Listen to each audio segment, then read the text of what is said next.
Our scripture this morning comes from 2 Kings 17. We're looking at verses 21 through 34. When he had torn Israel from the house of David, they made Jeroboam, son of Nebat, king. Jeroboam drove Israel from following the Lord and made them commit great sin. The people of Israel continued in all the sins that Jeroboam committed. They did not depart from them until the Lord removed Israel out of his sight, as God had foretold through all the servants and prophets. So Israel was exiled from their own land to Assyria until this day. The king of Assyria brought people from Babylon, Cutha, Ava, Hamath, Sepharvaim, and placed them in the cities of Samaria, in place of the people of Israel. They took possession of Samaria and settled in its cities. When they first settled there, they did not worship the Lord. Therefore the Lord sent lions among them, which killed some of them.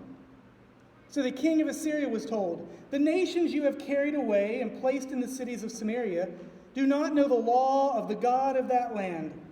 Therefore God has sent lions among them. They are killing them because they do not know the law of the God of that land." Then the king of Assyria commanded, "Send there one of the priests who you carried away from there. Let him go and live there and teach them the law of the God of that land." So one of the priests whom they carried away from Samaria came to live in Bethel, and he taught them how they should worship the Lord.